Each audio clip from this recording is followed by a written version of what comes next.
Muy buenas a todos y bienvenidos a una nueva clase. Hoy vamos a estar hablando de fuentes de financiación.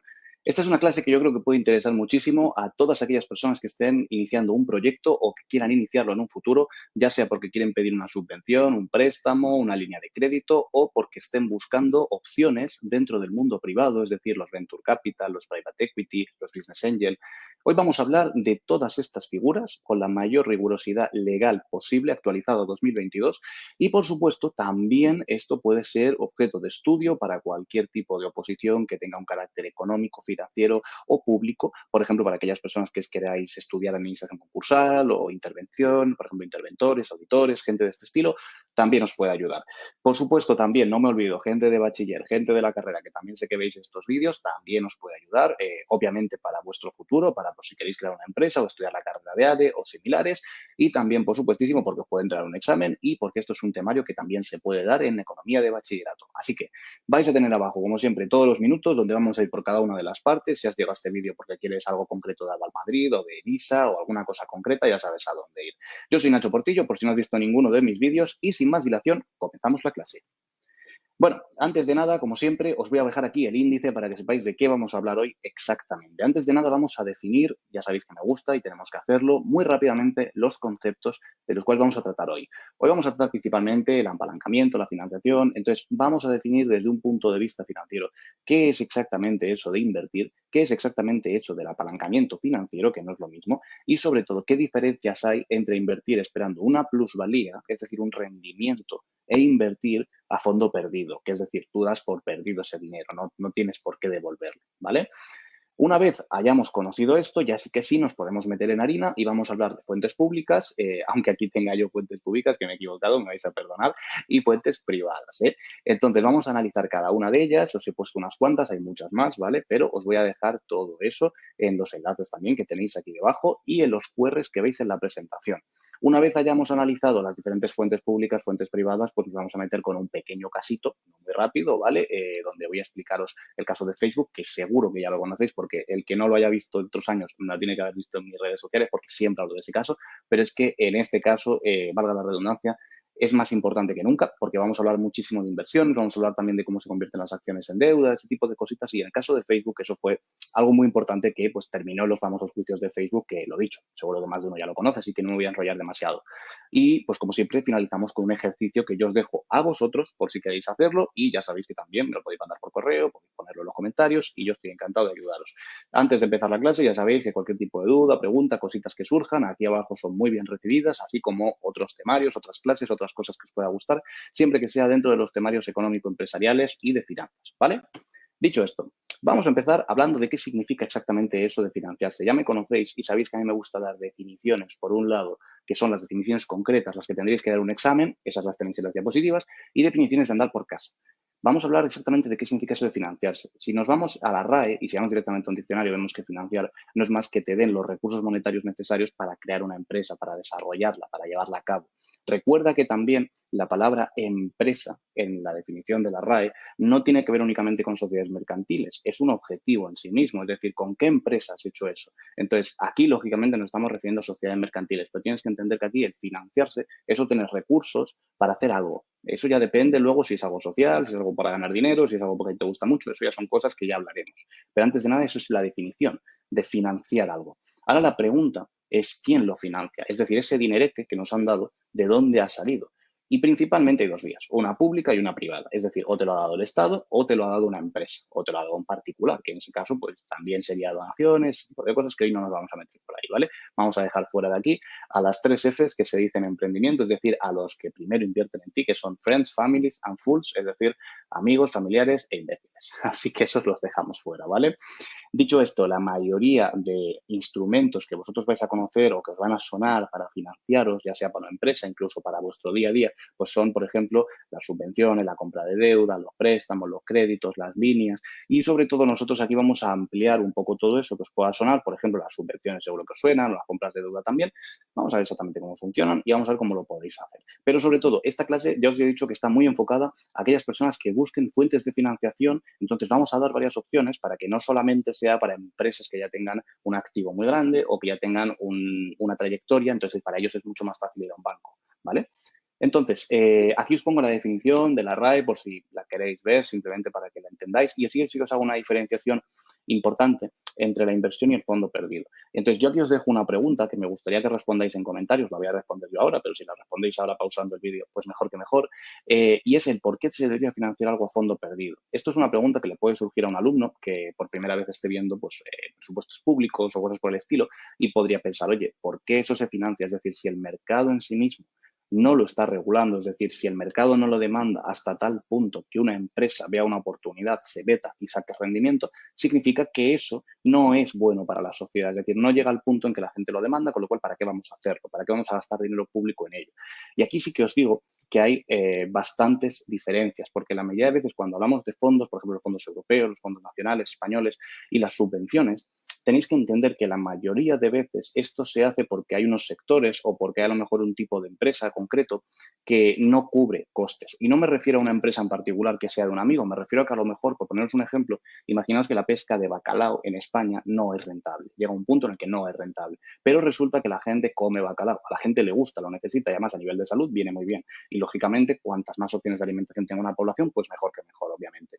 Aquí lo que haría un gobierno probablemente, viendo hasta qué punto puede hacerlo, un parche sería, como os digo, dar una subvención. Es decir, dar una cantidad, al igual que se da al campo, para que la gente esté incentivada a entrar a hacer esa actividad y esa diferencia, ese pequeño gap, esa pequeña parte que es de la pérdida del beneficio, lo cubre el Estado, ¿vale? O incluso el Estado puede llegar a comprar de eso, puede llegar a comprar ese tipo de alimentación, ¿vale? Pero normalmente cuando hablamos de subvenciones y de fondos ya un carácter más elevado, más grande, más innovador, suele ser porque hay ciertos sectores, aquí os pongo uno que a mí me encanta y que os recomiendo muchísimo, que es la minería espacial, o sea, aquellos que queráis ver un poquito así de ciencia ficción y sobre todo sectores que son potencialmente muy rentables, este es uno de ellos, son sectores que normalmente tienen un coste elevadísimo, o sea, estamos hablando de empezar un tipo de empresa, por ejemplo, en innovaciones científicas, en investigación de vacunas, en investigación de nuevos modelos de negocio, porque, por ejemplo, para nuevos modelos de negocio como tal también hay fondos, o sea, por ejemplo, para la gente que en su día pensó un modelo de negocios como podía ser el de Uber Eats, como podía ser el de Just Eat, que, por ejemplo, fueron los españoles, que fue la nevera roja, que aprovecho para recordaros, que lo compró Just Eat por 80 millones en 2014, por ahí. O sea, que lo que veis hoy en día de Uber Eats salió de la mente, vamos a decir, de los españoles, ¿vale? Porque Just Eat es anterior. Entonces, lo que tenemos que ver aquí es por qué se hace este tipo de cosas y esto es en beneficio de la población. Entonces, si vosotros tenéis una idea de negocio o tenéis a lo mejor algún tipo de iniciativa científica, o algún tipo de investigación o algún tipo de patente o que incluso queráis trabajar una patente, en la mayoría de veces los fondos y las subvenciones, sobre todo europeos, suelen ser muy tochos, son grandes, son fondos que tienen una dotación ya importante de cientos de millones de euros y que luego, lógicamente, lo que buscan es pues, que esto se traduzca en un beneficio para toda la población europea en este caso, ¿vale? Aquí os pongo, nada, 4 puntitos importantes porque esto hay que luego matizarlo porque no todo el mundo puede solicitarlos. Hay algunos de ellos, por ejemplo, como los fondos europeos, que lógicamente son exclusivos para personas que tengan nacionalidad europea, es decir, que tengan nacionalidad de un país miembro. Lógicamente, todos los que sois españoles, pues lo tenéis porque sois españoles como tal. Y luego, pues también vemos que hay algunos que tienen otros requisitos. Aquí ya lo vamos a ir desglosando cuando vayamos avanzando, pero como os podéis imaginar, pues unas ayudas más grandes van a exigir o bien una innovación muy potente o posiblemente muy potente, por ejemplo, alguien que quiere investigar las ramas que hoy en día más esté dedicando, pues por ejemplo la cuántica, la nanotecnología, los procesadores, todo ese tipo de cosas tienen mucho tipo de inversión, tanto privada como pública, y por las enfermedades, algunas también, por supuesto. Entonces, bueno, aquí tenéis estos 4 puntos y vamos a seguir avanzando, vamos a hacer ahora unas respuestas picaditas, rápidas. Entonces, una pregunta que me habéis hecho otras veces cuando he dado ponencias o charlas es si era mejor lo público o lo privado. Ya sabéis que yo para crear mi empresa, para cuando creé mi consultora Kinetic, yo no pedí dinero a nadie, ni público ni privado, yo me autofinancié yo mismo. Esto es un error, ¿vale? Es un error en cierta medida. A mí no me gustaba depender de nadie, no me gustaba tener a nadie mandando en mi empresa, por así decirlo, o sabiendo que tengo una deuda con esa persona. Pero sí que es verdad que el endeudamiento, el apalancamiento como tal, del que antes hablaba, es algo muy positivo si lo podéis sostener. Es decir, si tú eres capaz de asumir esas deudas a largo plazo y que no se conviertan en un problema a corto plazo, tú tienes la capacidad de tener mucho más músculo financiero, con lo cual vas a poder realizar inversiones o vas a poder realizar compras que de otra manera no podrías. Y eso se traduce en un crecimiento más acelerado. a costa de tener mayor riesgo y de que puede ser que un día se te caiga todo el chiringuito y tengas un problema. Eso se traduce en una falta de liquidez, es decir, que no tengas dinerito en líquido. No quiere decir que no tengas activos, que no tengas dinero líquido, entonces no puedas pagar tus deudas y todo se venga abajo. Tenemos una clase muy bonita de concurso de acreedores que te dejo por aquí o por donde sea, en el que ampliamos todo eso. Pero primero vamos a acabar esta clase. Vamos ahora con el quién lo decide, que esto es algo que también me habéis preguntado alguna vez, que es pues hay una persona en concreto, lógicamente sí que la hay, no para todas las subvenciones. Tenéis que entender que la mayoría de subvenciones, por no decir todas, dependen de un ministerio en concreto. La mayoría de veces van a depender del Ministerio de Industria, Comercio y Turismo, ya que es el que, por ejemplo, va a dar subvenciones para el campo, va a dar subvenciones para temas de industria, por ejemplo, para algún acero o para algún material concreto, pero luego es verdad que puede haber subvenciones en todos los ministerios y en todas las ramas. Entonces aquí depende muchísimo ya de lo que vosotros queráis hacer, porque por poner un ejemplo, uno que va a ser muy fácil es si hay alguna persona, sobre todo alguna chica que quiera montar algún negocio, a lo mejor vamos a imaginar para ayudar a mujeres o de un corte más feminista, más empoderado, podríamos decir, pues estoy convencidísimo de que el Ministerio de Igualdad tendrá becas, tendrá opciones, tendrá subvenciones para ayudar a este tipo de proyectos. Entonces, lógicamente, en ese caso, pues yo si tuviese ese proyecto miraría mucho antes en el Ministerio de Igualdad que en este otro, ¿vale? Pero como os digo, esto al final dependen de un ministerio y los ministerios como tal dependen de los presupuestos generales del Estado, ¿vale? De los PG. Luego, si cualquiera puede pedirlo o no. Esta es una pregunta complicada. La mayoría de veces vais a requerir, como mínimo, lo primero, obviamente, ser españoles o, en este caso, pues ser europeos si pedís un fondo europeo, pues, por ejemplo, si de otro país. Sí que es verdad que también la mayoría de veces os van a pedir una sociedad constituida, es decir, incluso las subvenciones y mucho más lo privado, no se basan en ideas, no se basan en tengo una idea que esto va a ser así. No, no, tienes que tener algo, ¿vale? En el caso de una investigación y demás, pues lógicamente, ahí yo ya no soy experto, pero imagino que pedirán pues unas pruebas de que tu investigación lleva ya un proceso, es decir, que no es que dices, oye, si buscamos la cura contra el cáncer, porque obviamente eso no es nada, pero si tú a lo mejor tienes una idea basada en estudios, en referencias y un avance que tú has hecho de un tipo de cáncer concreto, un tipo de lo que sea, pues seguro que sí que puedes, por lo menos, aplicar. En el caso de las empresas sucede lo mismo. Si tú tienes a lo mejor una startup o tienes un modelo de negocio emergente, que es la definición de startup como tal, en este caso, si tú ya tienes ese modelo constituido y tienes pruebas, tienes datos, no quiere decir que tengas mucho dinero, no quiere decir que seas el Warren Buffett, que ya estás ganando pasta a expuertas, pero quiere decir que tu modelo funciona y que tienes razón y que el mercado te está validando, que eso se dice muchísimo en emprendimiento, el mercado te valide. Entonces, esto es uno de los requisitos que suelen exigir para poder pedir estos fondos, estas subvenciones y pues obviamente ya depende, pero pueden exigir incluso más cosas. Si estáis en un sector concreto, pueden exigir que seáis de ese sector. Por ejemplo, una ayuda que sea exclusiva para los eSports, por ejemplo, pues no va a poder entrar ahí una empresa de marketing, por mucho que sea una empresa de marketing para eSports, ¿vale?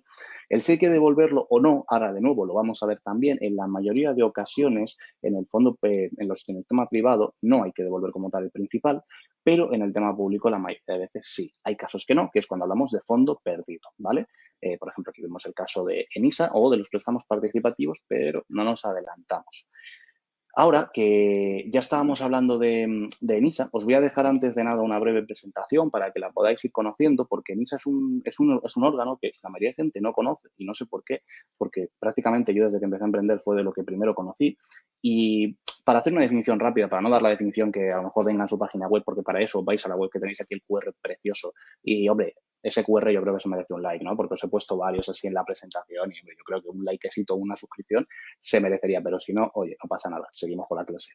Como te digo, ENISA es básicamente un órgano que se dedica a invertir. En este caso, sí que es cierto que ENISA se arriesga mucho más, es decir, no exige que haya unos ingresos, no exige que haya una validación del mercado, obviamente la tiene en cuenta, ¿vale? Y lo único que pide es que si tú tienes un proyecto, ¿vale? Imaginemos que tú tienes un proyecto, el que sea, de una empresa, lo primero que te va a pedir es que seas mayor de edad, que seas español, que tengas la sociedad constituida, es imprescindible, y lo último que va a hacer es pedirte un plan de empresa. Tienen plantillas en su web también, pero vamos, los planes de empresa son súper fáciles de hacer y os cuento un secreto, a efectos prácticos no valen para nada, pero bueno, en muchos sitios así los piden y eso tardáis un mes en hacerlo, como mucho o menos.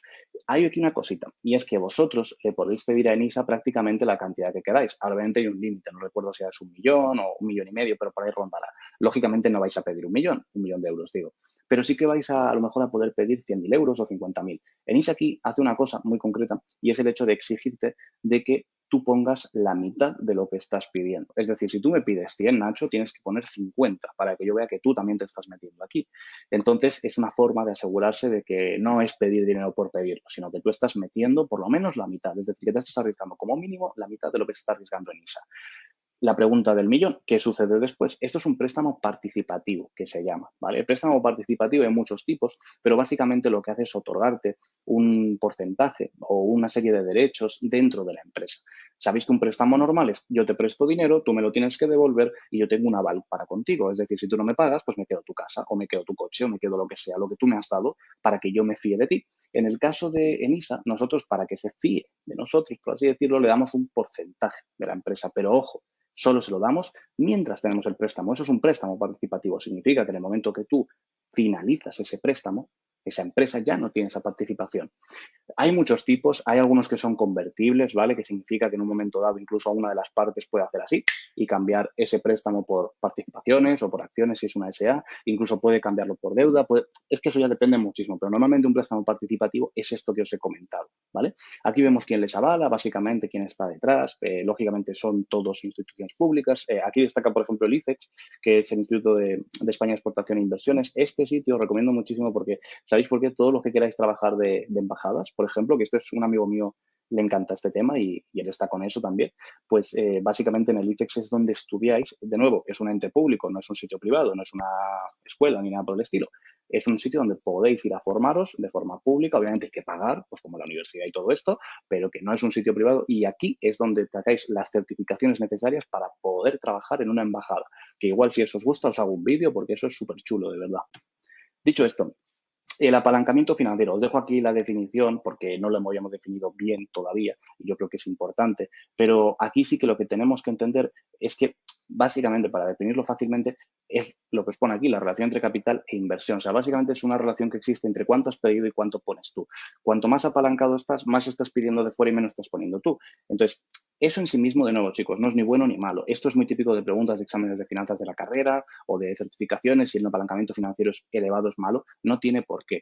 Ahí, para poder saber si es malo o no, hay unos ratios dentro de finanzas que, por ejemplo, miden ratio de solvencia, de liquidez, de fondo de maniobra, el fondo de caja, y eso sí que dan unos datos, unos números que suelen ser ratios que van pues entre 0 y 1 o entre 0 y 1,5, y en función de la posición en la que se sitúan, sí que es verdad que ahí se puedes ver si esa empresa, pues lógicamente, aparte de tener un apalancamiento elevado, pues tiene riesgo de entrar en concurso de acreedores, en quiebra, o si no es una empresa que dé mucha confianza. Dicho esto, lo más importante, que requiere su devolución. Os quedáis con eso. Es decir, que te están prestando pasta, pero tú tienes que devolverla. Y si no la devuelves, vas a tener un problema. Ahora vamos a hablar de lo que es una inversión. Una inversión es diferente, porque en una inversión tú estás dando dinero y a diferencia de fiarte en base a algo que él te entrega, un coche, una casa, lo que vosotros queráis, aunque con una casa se llama hipoteca, pero bueno, para que nos hagamos una idea. Aquí lo que tenéis que entender es que una empresa te da ese dinero y está confiando en ti. Es decir, la contraparte, lo que él está obteniendo es un beneficio potencial muy grande, porque esa empresa no está invirtiendo en ti porque te quiera, porque eres el más guapo y porque hay que luchar para que tú saques tu negocio adelante. No, no, esos quieren pasta, ¿vale? Ellos van a meter 100 y quieren sacar 200. Así de fácil. Los Venture Capital, los Business Angels, los Private Equity quieren ganar dinero. Son empresas privadas. Entonces, lo que tenemos que entender aquí es que están comprándote en una medida baja. Es decir, ahora veremos los porcentajes exactamente, no os preocupéis por rondas, cómo se hace, cómo se valora, que yo sé que eso os gusta también, pero tenéis que entender esta diferenciación rápida. Inversión y financiación no es lo mismo, ¿vale? Aquí os dejo, pues nada, 3 noticias rapiditas para que veáis, por ejemplo, ya os adelanto que, como os podéis imaginar, los dos grupos, o bueno, los tres ahora principalmente que compran más startups en el mundo son pues nuestros amigos de Facebook Inc., nuestros amigos, bueno, perdón, que ahora se llaman Meta, que no sé si he dicho el nombre bien, luego tenemos a Alphabet, que es la matriz de Google, que es el grupo que tiene todo lo que es Google, porque sabéis que Google es una empresa enorme y además Google compra muchísimas startups, o sea, tenéis que pensar que cada vez que Google saca una de estas innovaciones que tanto gustan es porque ha comprado previamente el año anterior, unos años anteriores, a una pequeña empresa, una startup que hacía eso muy bien, les ha comprado con un buen precio, ojo, y lo ha añadido a su compañía. A mí eso no me parece mal. De hecho, hay muchos emprendedores que, lógicamente, buscan esto. como curiosidad, rápidamente, si queréis saber más sobre esto, hay una competición de emprendedores en Estados Unidos que se llama TechCrunch, tal como suena, os dejaré el enlace aquí abajo, que es, no sé si cuesta $50 presentarse, y van todos estos grupos, y ya os digo que si miráis las ediciones de cada año, veis que los que llegan a las finales, que son 100, 200 proyectos, la mayoría de ellos son adquiridos o son invertidos. O sea que, ojo, eso está muy bien. Y yo fue de las cositas que me dejé pendientes cuando con mi empresa, pero para alguno puede interesarle. Entonces, nada, simplemente que sepáis que lógicamente esto se compra por grandes cantidades de dinero. Pues aquí, por ejemplo, tenemos Amazon que compró una Heltech por 3.900 millones de dólares americanos, o por ejemplo, en el caso de Facebook que compró WhatsApp por 1.000 millones, si no me equivoco. Estamos hablando de cifras enormes, chicos. Ahora vamos a hablar de las fuentes públicas y vamos a hablar exactamente de cuáles son. Antes de nada, muy importante, os he hablado antes de tres palabritas que eran los presupuestos generales del Estado, ¿vale? Que son los PGE. Entonces, tenéis que entender que un país, como una empresa, a principio de año o al final del año anterior, dice, oye, ¿cuánto nos vamos a gastar? ¿Cuánto vamos a ingresar? ¿Cómo vamos de salud financiera? Entonces, lógicamente, estos presupuestos son muy complicados de hacer. Por curiosidad, estos presupuestos los elaboran los interventores y auditores del Estado, del Cuerpo Superior de Auditores, y a partir de aquí, lo que tenemos que entender es que en estos presupuestos generales, cuántas partidas hay para subvenciones, para fondos, para créditos, porque os digo que esto cambia cada año. Es verdad que los presupuestos generales del Estado hay veces que cuando, por así decirlo, no da tiempo o no se ha hecho bien, se prorrogan los del año anterior. Es decir, que coges los del año anterior y dices, oye, mira, el trabajo que valió para el año anterior me vale para este. Y esos son los presupuestos. ¿Por qué os digo esto? Porque esto es muy importante porque todas las subvenciones, todos los fondos dependen de esto. Y si no hay dinero, no hay subvenciones y no hay fondos. Suerte, que lo podéis consultar todo. Esto hay un portal que se llama el Portal de la Transparencia desde hace ya varios años en España para que podáis consultar hasta el último céntimo que se gasta. Lógicamente, no hay todo. Aquí falta muchísimo, hay muchísimo B que jamás vamos a ver, pero oye, dentro de lo que cabe, yo creo que estas cosas vienen muy bien. Y, por ejemplo, para buscar subvenciones o para buscar información concreta, os viene perfecto, como os digo. Tenéis aquí el QR también, el web oficial, y también luego pues podéis, el que quiera, pues ver exactamente qué subvenciones o a qué se ha dado dinero y ese tipo de cositas que también viene muy bien. Entonces aquí lo podéis ver todo antes de nada. Dicho esto, ahora sí, nos metemos con ENISA y nos metemos en harina exactamente de cómo es ENISA, cómo funciona y cómo podéis obtener este dinero. Lo primero de todo, ENISA da el fondo, aporta fondo perdido. Esto quiere decir que si vosotros creáis una empresa, hacéis el plan de empresa, metéis, por ejemplo, 10.000 euros, ENISA os pone 20, empezáis a trabajar, la lleváis a cabo y esa empresa, pues hablando mal y pronto, se va a la mierda, es decir, se cierra porque no va bien. Lógicamente no se cierra porque tú quieres, sino porque no hay resultados, la cosa no va bien, pues en este caso no pasa nada. Es decir, no tienes tú una deuda ni con la sociedad, persona jurídica, ni tú mismo, persona natural, con ENISA, ¿vale? En este caso, pues oye, no pasa nada y se ha perdido el dinero y pues adiós muy buenas. Incluso esto no te quita la opción de volver a pedir una ENISA, lo podéis volver a pedir con otra empresa, lógicamente. O sea que para que veáis un poco que en este caso sí que se está apoyando a los emprendedores. Hay otro escenario que es el que vaya bien. En el que si va bien, básicamente lo que tenéis que hacer es devolverlo, eso sí es verdad, y pagáis unos intereses. Los intereses son los más bajos, creo que es el tipo de interés interbancario, que para que os hagáis una idea es la referencia, es el límite inferior de interés. Entonces no sé ahora mismo si era el interbancario, pero sé que se basa en un tipo de interés muy bajo. O sea, estamos hablando de que es nada prácticamente, ¿vale? Bueno, aquí tenemos algunas de sus líneas, las cantidades, más o menos en cuánto va. Vemos aquí, por ejemplo, tenemos hasta un límite de 1,5 millones de euros, sobre todo en emprendedores digitales, y en emprendedores tenemos desde 25 hasta 300.000.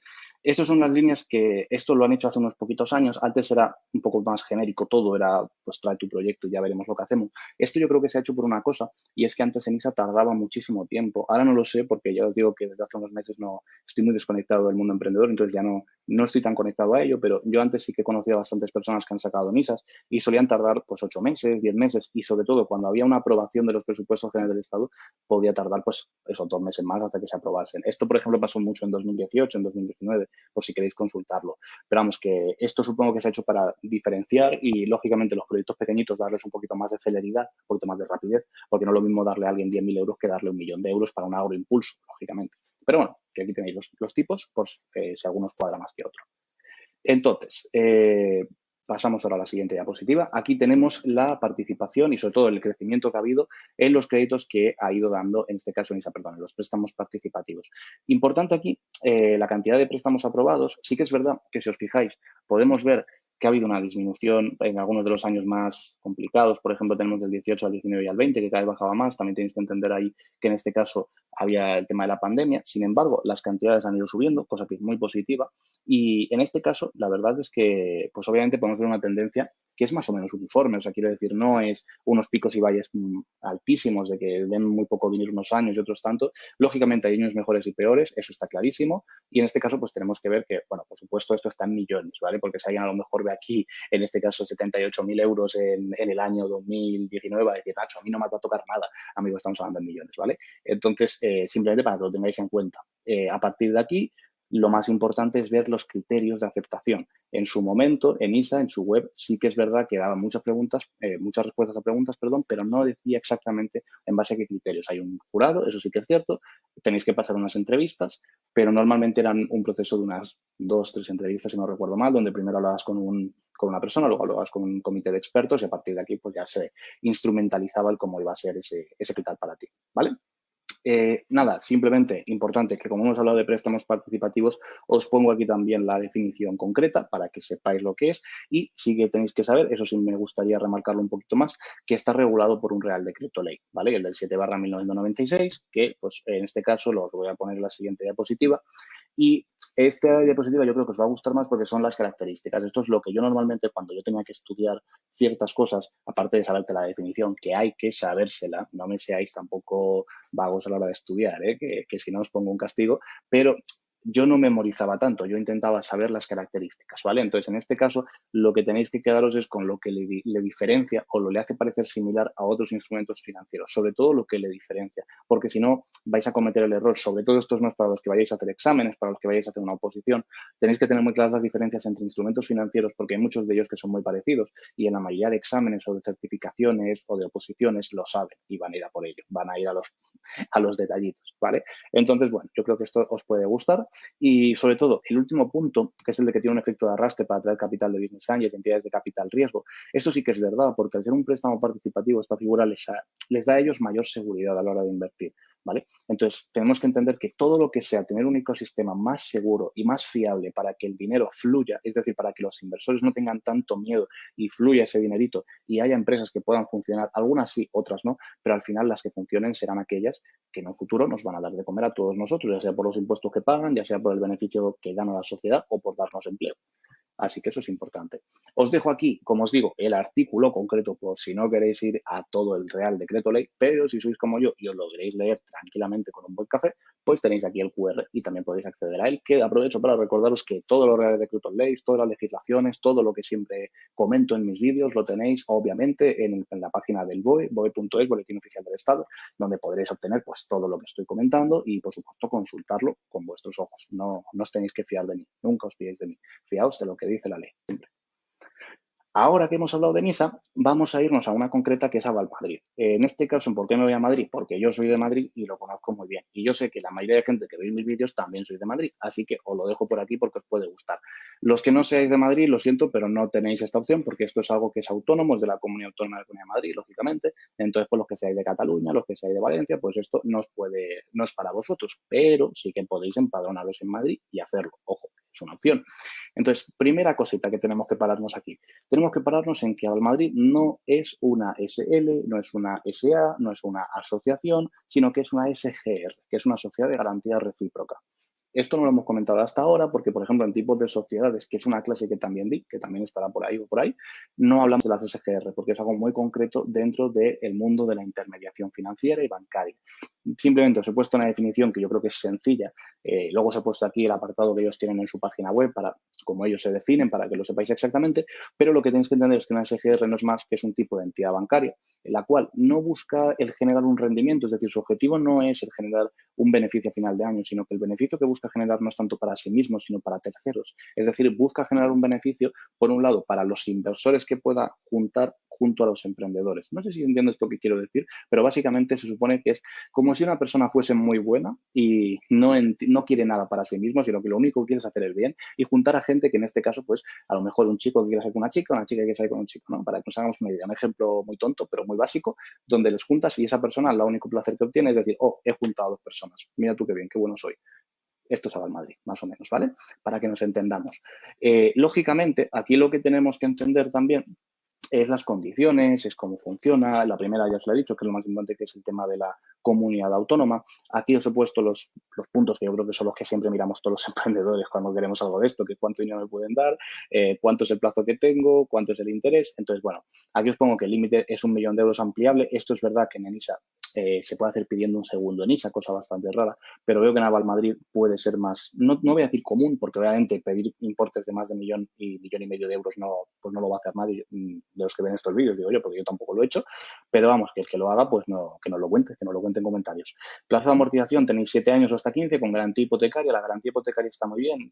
Si sois inversores, lo habréis visto en otras empresas como Hausers, que básicamente es que está garantizado, que tiene una garantía real. Entonces, en este caso es muy bueno para las personas que estén aportando ese capital, porque de esta manera tienen una garantía real de que ese dinero se va a devolver, ya sea por ti o ya sea por Aval Madrid, ¿vale?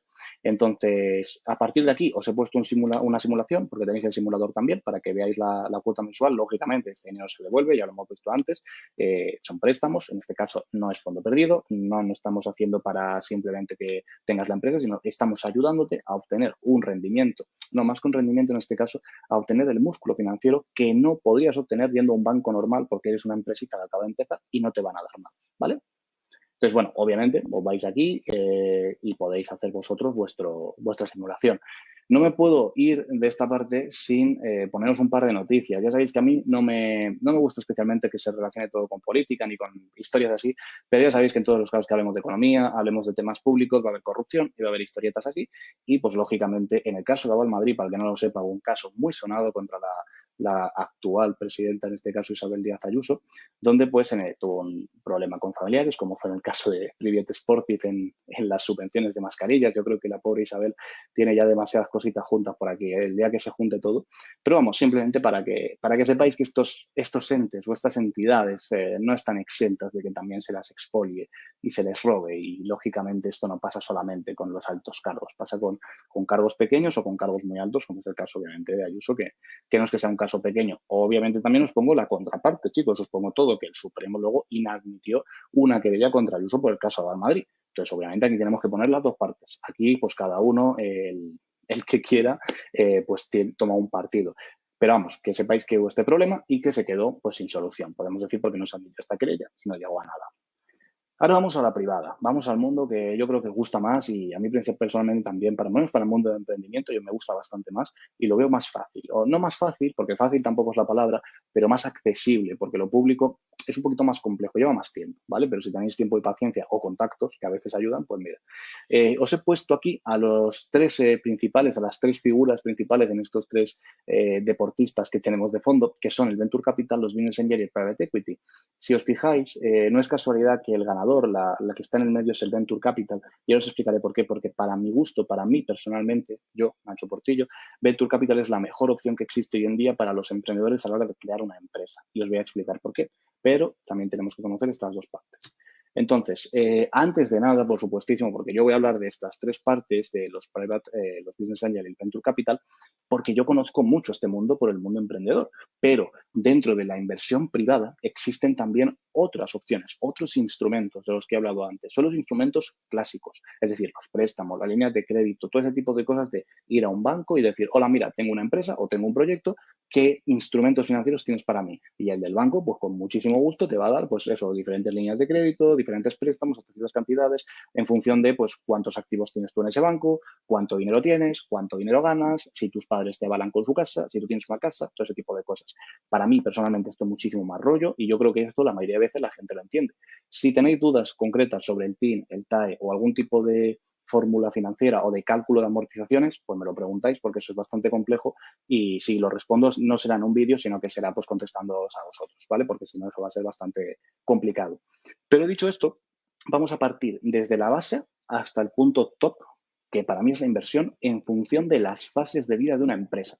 Tenéis que entender que cuando hablamos de una startup hay fases, vale, no os las pongo aquí porque no estamos hablando de una clase de startups, ni estamos hablando de empresas emergentes, pero tenéis que entender que al igual que los seres humanos, que tenemos diferentes etapas de nuestra vida, también lo tienen las empresas y los productos. La gente que haya estudiado la carrera de ADE o haya estudiado economía en el bachillerato, seguro que esto le suena, donde tenemos diferentes etapas en función de pues, si somos novatos, si estamos creciendo, si estamos maduros o en el caso de que tengamos ya el declive, que suele pasar en empresas, pues por ejemplo, como en su día fue Kodak o alguna de estas similares que pues no se adaptan a lo que en este caso es el cambio del entorno. Eso le pasó a Blockbuster con Netflix y le ha pasado a muchísimas. Entonces, vamos a partir de la parte más baja. Imaginaos que sois un emprendedor, ¿vale? Un emprendedor normal, tenéis una idea, tenéis ya una empresa, es decir, la habéis constituido y sobre todo tenéis algo que tiene potencial. Es decir, no habéis creado yo tenía un compañero que siempre me hablaba de los colmados, que un colmado es una tienda de alimentación, como una tienda de chinos, que es como se llama aquí en Madrid, vamos, de toda la vida.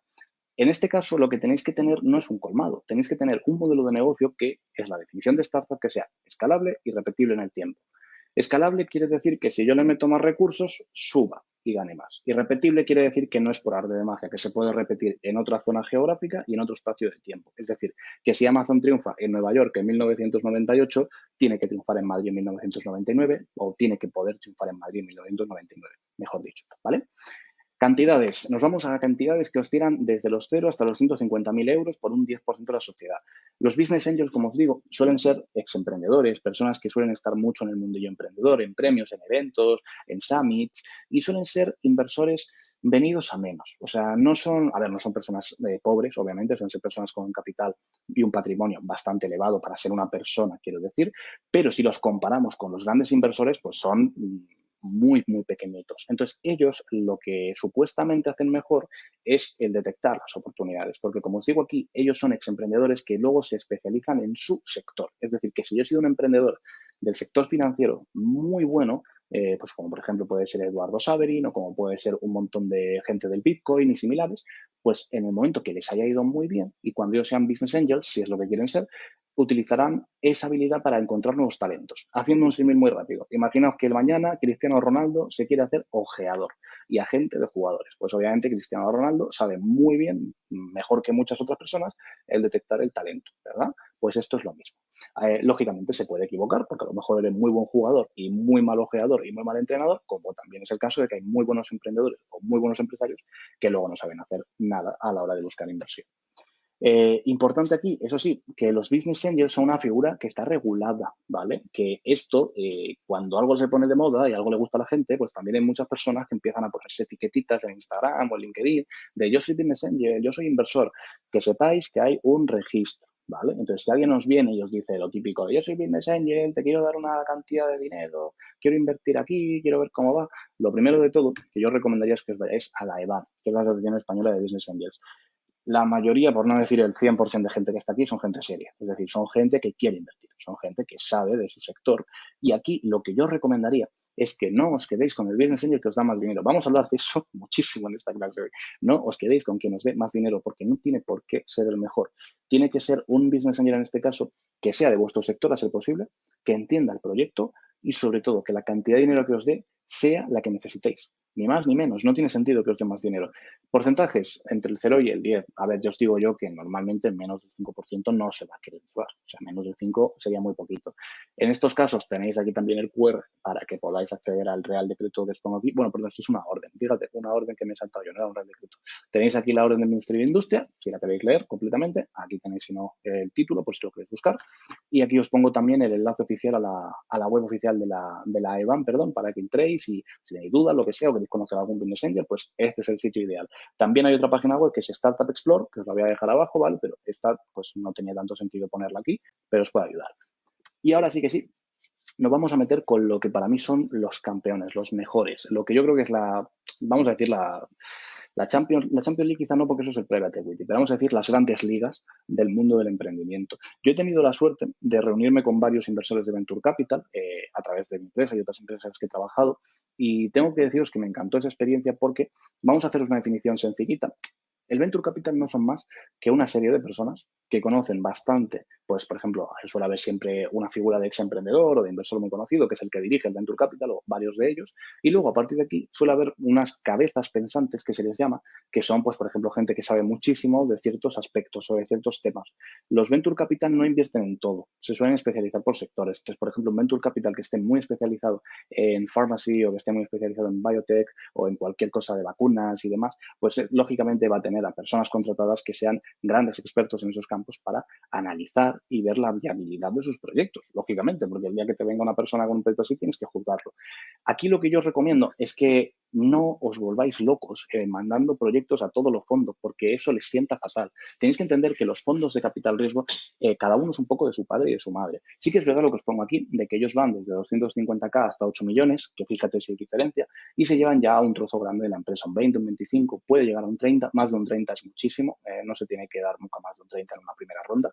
Y aquí sí que es importante que ellos os van a dar un dinero sujeto a una valoración. Es decir, si, por ejemplo, para hacerlo fácil, yo me estoy quedando el 10% de tu empresa y estoy comprándotela por 1 millón de euros, ¿cuánto vale tu empresa? Venga, tenéis 2 segundos. Tic-tac, tic-tac, tic-tac, tic-tac, tic-tac. Bueno, pues tu empresa vale 100 millones de euros porque si yo compro el 10% por 10 millones, por 1 millón, pues tienes que multiplicarlo por ahí, valdría 10, ¿vale? En estos casos, estas valoraciones hay que tener mucho cuidado con ellas porque el que te valoren más alto implica que también para que te den esas cantidades, ese milloncete de euros del que hemos hablado, te lo van a partir. Es decir, te van a dar primero unos 100.000, cuando llegues a un número de usuarios te darán otros 100.000, cuando llegues a un hito de facturación te darán otros 100.000. Entonces, cuanto más alta sea tu valoración, más difícil o más duros van a ser esos objetivos para darte la pasta. Entonces, esto es lo que se llama la muerte por ahogamiento. Que esto, cuando yo estuve charlando con Aquilino Peña, que es uno de los mayores inversores de España, me comentó este concepto, yo no lo conocía y me pareció muy interesante el hecho de cómo la avaricia o el pensar que más dinero siempre es mejor ha acabado con tantos emprendedores prometedores. Y después, lo que tenéis que entender, nada, simplemente dos cositas rápidas, es que los Venture Capital no son vuestros amigos. Sí que lo son en parte, pero no son vuestros amigos. Ellos no quieren que la empresa vaya genial toda su vida. Ellos quieren que vaya bien y que suba, sobre todo, la valoración de las acciones. Eso es lo que más les va a importar, siempre, y los ingresos. Porque con eso ellos pueden venderte. Date cuenta que lo que quieren los principales VCs es pasarte de uno a otro hasta que, para así decirlo ya, nadie quiera pagar más por ti y entonces te compre un private equity si vas muy bien o pues te vayas a la verga si vas muy mal. Lo que tenéis que entender aquí es que ellos no holdean, que esto es un verbo que veo que utilizáis mucho en Bitcoins y en inversiones, y holdear es mantener una posición, es decir, el esperar. Ellos no holdean, ellos lo que buscan es una plusvalía. Y cuando llegan a esa plusvalía, es decir, a una cantidad de dinero ganada contigo, ellos dicen, vendo. Y a partir de aquí, compraré otras. Ellos suelen invertir de media entre unas 8, 12, a veces normalmente una por mes, y de estos 12, con suerte sale bien uno o dos, pero ese uno o dos que sale, pues paga la fiesta de todos los demás. Simplemente remarcar que en este caso, bueno, José y Luis Martín Cavieres, que son dos hermanos que son prácticamente de los más importantes a nivel VC en España, o Aquilino Peña, como os he dicho, son personas de las que podéis aprender. Luis tiene, o José, no me acuerdo cuál de los dos, uno de los libros que se llama Tienes una startup, es un libro muy bueno para hablar de todos estos temas, si estáis interesados, y Aquilino Peña da conferencias, está en muchísimos sitios a que podéis acudir, y yo personalmente os recomiendo a esta gente porque saben muchísimo de lo que habla. De hecho, estas personas que os pongo aquí no son simplemente inversores, son personas que manejan cientos de millones de euros. O sea, no estamos hablando de un inversor que invertía en criptos a través de Coinbase, estamos hablando ya de gente un poquito de otro nivel. Y no puedo pasar por aquí sin, lógicamente, hablar de dos grandes emprendedores de España, que son Juan Roig y Amancio Ortega, los cuales no están vinculados a ningún Venture Capital, por lo menos que yo sepa hasta ahora. En el caso de Juan Roig, que tiene Lanzadera, mucho cuidado porque Lanzadera no es a fondo perdido, es un préstamo que hay que devolver y que además Lanzadera se queda con un porcentaje de tu empresa. Es decir, tenemos lo peor de los dos mundos. Se queda un porcentaje y encima le devuelves el dinero. Para mí, personalmente, las peores opciones de emprendimiento en España, Lanzadera, no se las puedo recomendar a nadie. Y los compañeros que he tenido por allí, la verdad que nunca me han hablado demasiado bien. Te pasas muy bien, haces muchas tonterías, estás en un sitio muy chulo, pero sí que os recomiendo a todos los que queráis ser emprendedores de verdad que si buscáis dinero, os vayáis a por el dinero, no a por las cositas que sean muy guays y fotitos de Instagram. Despachos y dinero, que ahí es donde vais a crear una empresa grande. Y pues para esos despachos y para ese dinero, pues vais a necesitar saber a qué despachos tenéis que hacer toc. Os dejo aquí un enlace porque en este caso los VCs, los Venture Capital, los fondos de capital riesgo, que es lo mismo, tienen que estar inscritos en la CNMV, que es la Comisión Nacional de Mercados y Valores. Lógicamente, este organismo público que depende del Estado tiene página web también, que la tenéis aquí, y tenéis todo el listado oficial. Así que esto yo os digo que es una locura, si esto lo hubiera tenido yo, porque yo tenía que ir página a página. Y en ese momento, pues ya os digo que os puede venir muy bien. La mayoría de empresas que os digo de fondos de VC tienen un apartado en su web para mandar tu proyecto. Lo único, antes de poneros como locos a pausar el vídeo y mandar vuestro proyecto que os conozco, rápido, mandadles un deck. Un deck suele ser una presentación como esta que os tengo yo delante, pero con ratios financieros y con diferentes tipos de datos que os van a pedir. Si no lo sabéis, buscáis en Google, seguro que os salen porque os van a pedir por lo menos de cuántos usuarios tenéis, en el caso que seáis aplicación, cuántos usuarios recurrentes, bueno, un montón de datitos que si ya se los dais, pues mejor que mejor y muchísima suerte a todos. Y ahora sí que sí, ya para terminar, hablamos del private equity, muy rápido, que estos son las grandes ballenas. Son, pues cuando veis, por ejemplo, que hay alguna empresa, algún fondo que le da dinero a Wallapop o a alguna de estas startups súper grandes, Just Eat y Fegando, alguna de estas que necesitan pues una ronda de 150, 200 millones de euros. En este caso, os pongo 5 o 10, perdón, faltan ahí un par de ceros, son 50, 100, ¿vale? O sea, no 5 o 10, son 50, 100. Entonces estamos hablando ya de cantidades muy altas, ¿vale? No quiere decir que partan de 50, porque sí que es verdad que hay veces que los private equity parten de menos, pero estamos hablando de que ya no invierten ya no solamente en startups o en empresas que vayan muy bien, sino que son para aquellas, en este caso, en aquellas sociedades que requieren de una gran cantidad de músculo, un muchísimo flujo de efectivo, a cambio de un porcentaje muy pequeño, porque ya estamos hablando de que esto suele ser una cuarta, quinta, sexta, séptima ronda, entonces no te puedes diluir más, porque si te diluyes más, una de dos, o pierdes tú tu independencia, porque metes a muchos inversores, o a los inversores que estaban antes les tienes que fastidiar un poquito, porque ellos perderían su posición, es decir, su posición sería más pequeñita para dar espacio a los que entran. Entonces hay mucho cuidado. Y hablando de este dejar espacio o este problema, vamos a acabar ya la clase con un caso. Es el caso de Facebook, ¿vale?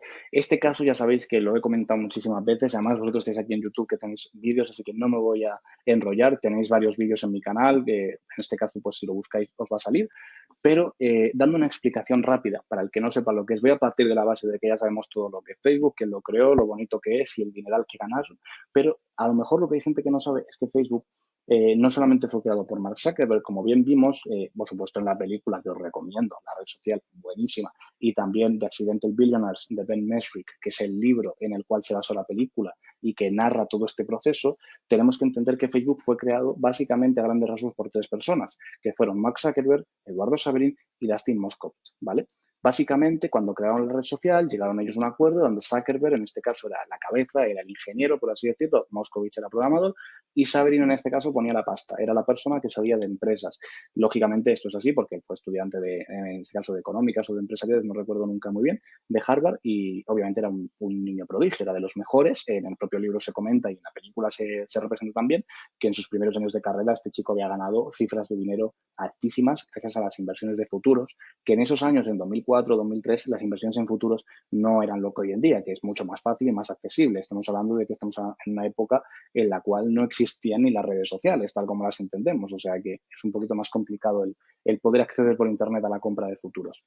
En este caso, aquí tenemos al bueno de Eduardo Saverin, joder, que nunca os pongo fotos de él, siempre os pongo fotos de Jesse Eisenberg y del otro actor de la película, pero bueno, aquí tenemos al real Eduardo Saverin de cuando le entrevistó El País. Lo que tenemos que saber que le pasó aquí al bueno de Eduardo fue una dilución. En este caso, él partía de un 30% de propiedad de Facebook. ¿Qué pasó? Que cuando llegó un punto en el cual habían entrado ya más inversores, por ejemplo, ya había entrado Peter Thiel, iban a entrar en una ronda nueva bastante grande, él se dio cuenta a través de unos papeles que iba a firmar, que bueno, ya había firmado previamente, unos cuantos más, pues que a él se le diluía. Era al único y pasaba de un 30 a un 0,3. Estamos hablando, chicos, de unas pérdidas de pues fácilmente miles de millones de dólares. No estamos hablando de perder 1 millón, ni dos, ni tres, estamos hablando de miles de millones. Lógicamente, esto llevó a que estas dos personas acabasen los juicios, los famosos juicios de Facebook, que ya hemos hablado de ellos más de una vez, que básicamente enfrentó por un lado a Zuckerberg y a Saverin, donde cada uno reclamaba la autoría de Facebook, Zuckerberg en base a que fue una idea suya y él la desarrolló, y Saverin en base a que los primeros $19.000 los puso él, y eso es cierto. Y además él tenía pruebas documentales y bancarias de los cheques. Aparte, había otro juicio en el cual no vamos a entrar porque no tiene mucho sentido ahora, pero es el de los hermanos Winklevoss contra Zuckerberg. En este caso, lo que decían es que Zuckerberg les había copiado su idea de negocio que ellos tenían, que era con ConnectU y Harvard Connection, que era una red social basada en alumnos de Harvard. Y Facebook es cierto que surgió como una idea similar, podemos decir. Al final se llegó a un acuerdo, como en la mayoría de casos así. Siempre se habla de los juicios de Facebook, pero nunca hubo juicios, eso es importante. Hubo un acuerdo a puerta cerrada, en este caso a los Winklevoss se les dio $500 millones, eso sí que se hizo público, pero en el caso de nuestro amigo Saverin no se hizo público cuánto dinero se llevó. Los expertos y los analistas en su día lo cifraron en $1.000 millones, cosa que yo veo bastante real. Puede parecer mucho dinero, chicos, pero yo creo que Eduardo Saverin, en cierto modo, hasta salió perdiendo porque hoy en día sus acciones valdrían muchísimo más, pero llegado a ese punto, yo creo que él hizo lo correcto y lógicamente, pues por supuestísimo, tuvo una plusvalía de 1.000 millones y ni que decir tiene que tuvo la vida resuelta. Además, se restituyó su nombre como cofundador, cosa que para él yo creo que a nivel ego era bastante importante. Entonces, con esto terminamos la clase. Os dejo una actividad, ojo, los deberes para mañana, los quiero en los comentarios, voy a pedirlos, y es que busquéis una alternativa de financiación para un proyecto en tu país, ya sea uno público y uno privado. Sé que hay gente que ve estos vídeos de Sudamérica, tenéis un montón también de entidades, de fondos para el desarrollo, de bancos para el desarrollo, o sea, lógicamente no en todos los países, pero a nivel Latinoamérica sí que lo tenéis y es una unión, si me permitís la palabra, muy similar a la Unión Europea. Quiero decir que hay muchos fondos de este tipo que a nivel latinoamericano se pueden solicitar por residentes de diferentes países, Argentina, Chile, México, Paraguay. Es decir, que aparte de los propios fondos, las propias subvenciones que puede haber en Chile, en México, en Paraguay, la mayoría de latinos y de personas que vivís en Latam podéis también el acudir a este tipo de entidades. Si os gusta, y veo que sois muchos y me lo pedís, pues hacemos un vídeo solo para Sudamérica y para Latam, o para aquellas personas que quieran irse para allá a vivir o lo que sea, ¿vale? Entonces, antes de terminar, como siempre, gracias a todos por ver el vídeo, gracias por acompañarme durante casi estos 50 minutos. Si tenéis dudas, preguntas, ya sabéis que me las podéis dejar en comentarios, me podéis escribir al correo y también a Instagram, que lo llevo yo, y me podéis, pues, preguntar algo sobre esta clase o sobre cualquier otra si lo necesitáis. Yo soy Nacho Portillo, ha sido un placer estar contigo en esta clase de fuentes de financiación. Espero que te haya gustado, que te haya podido ayudar. Recuerda siempre ir a los enlaces que los encontrarás abajo y los encontrarás también a través de la presentación. Y ya por última vez, pues si te suscribes, oye, no voy a decirte yo que no, pero si no, yo espero verte por los vídeos, aunque sea sin suscribir. Nos vemos como siempre en próximas clases y si tienes cualquier duda me la dejas en comentarios. Gracias y nos vemos en próximos vídeos.